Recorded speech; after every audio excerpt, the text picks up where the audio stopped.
What's up guys? Welcome to my YouTube channel. Today I'm going to review with you my creative finance script, also known as my seller finance script or your subject to script, anything that involves getting the seller to think more creatively on how they're going to sell this property. Maybe you're going to try to convince the seller to let you buy it subject to the existing financing, or maybe you're going to ask the seller to take a note on the property because they own it free and clear. Well, this is the intro script to having that conversation.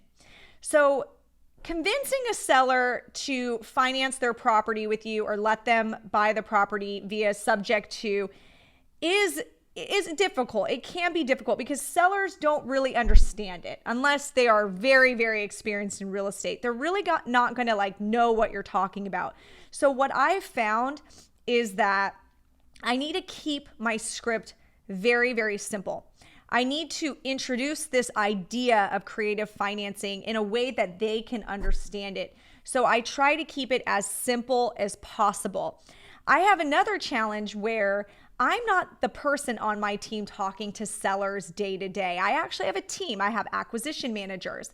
And my acquisition managers, they don't have a ton of experience in real estate. So I've even had to create a script that keeps it simple for them as well. So I'm going to review that script with you and review that talk track, how I talk to sellers about creative financing.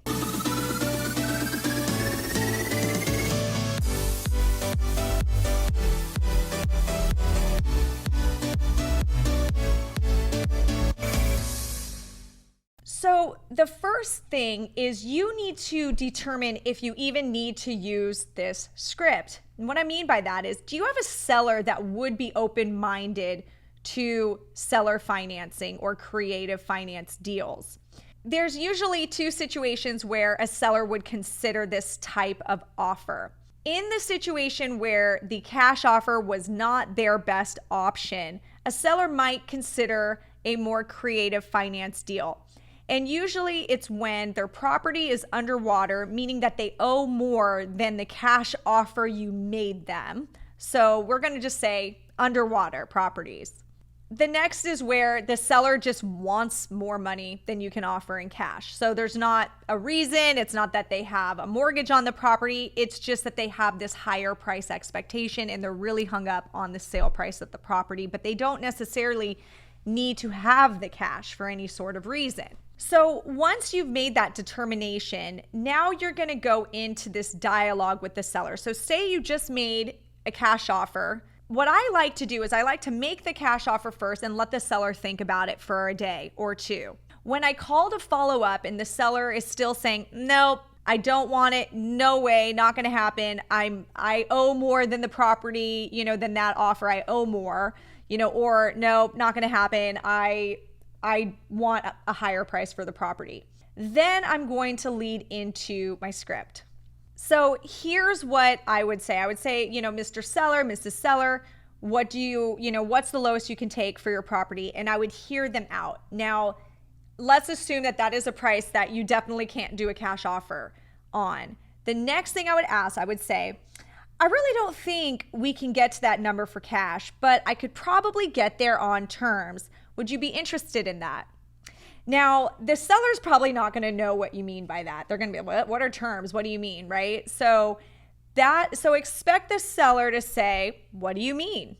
What is that? So then I try to keep it really simple. The easy way to explain it is I say, well, I could get you that price for the property, but I can't get it to you all at once in cash. I'm going to have to make installment payments. Now, Mr. Seller or Mrs. Seller, the installment payments will be paid monthly, but they need to be at a level where I can still be profitable after I collect the rent and pay all the expenses monthly on the property. The reason I want to say that, number one, is I'm communicating installment payments. Now, most people are going to know what that means, that you're going to be paying a little bit over time.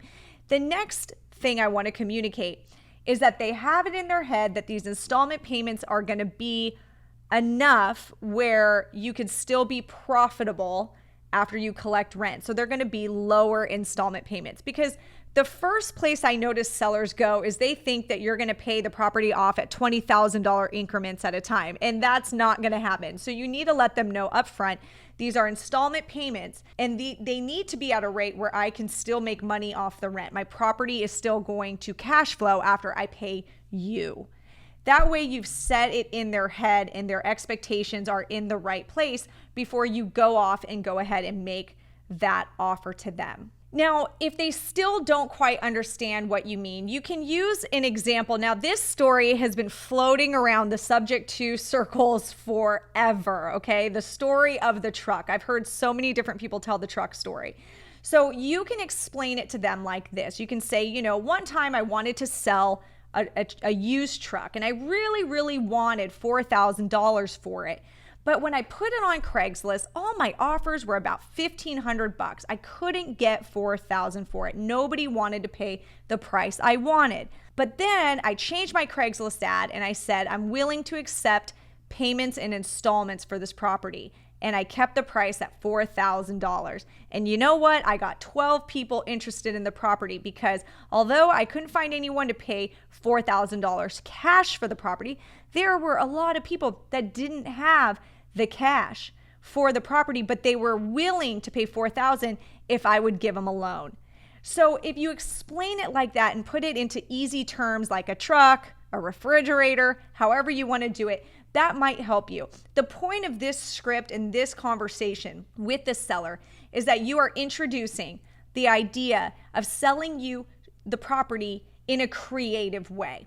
And that all of these terms, the installments, the amount of interest, the amortization of the payments, everything can be negotiated from that point. So the seller might ask, well, am I going to get interest? You can say, do you want interest? What kind of interest rate were you expecting? You can, at this point, if the seller asks you specifics, ask them back. Is that something you want? And what would you expect? To hear their expectations. It doesn't necessarily mean they're going to get it, but it would be good to hear what the seller's expectations are so you can hear that. They might ask, well, am I going to get a down payment? I expect 20% down. You can take that down. And now at this point, you've got all the expectations. And now you're going to say, Mr. or Mrs. Seller, let me do some math. And I'm going to see how I can make this deal make sense on paper. When I've got those numbers, I am going to call you back. And this is where you go back and you do your homework. And then when you come up with something that works for the seller and yourself, you can deliver those terms to the seller. So hopefully this gives you an idea of how to start that dialogue with creative financing for sellers. I think my personal opinion about creative finance deals, it's not something that you just go straight and look for. I've never really found much success in, buying a type of list and only trying to do subject to deals or, seller finance deals. I never really found success in that. Instead, it's more something that just falls in your lap. The stars kind of have to align. It kind of has to be the right type of seller in the right situation and the right property that makes, the right amount of money. It does have to be a little bit of a stars aligned situation, at least personally for me. I know there's some amazing influencers out there that can creatively finance anything and they have tons of success with it. So, and I've never claimed that I'm a subject to or creative finance expert, but hopefully, this video gives you an idea of just how to have that intro dialogue with the seller. And then from there, you're able to make that offer and it's just a smoother conversation. So that's it, guys. Hope you liked this video. Hopefully you got something out of it. If you did, make sure you give me a thumbs up. And if you want some more free resources, make sure you go to www.laurenhardyco.com. I've got a ton of free stuff, a free wholesaling mini course, a free seller script. Go ahead and check it out. Thank you so much for watching, and I'll see you next time.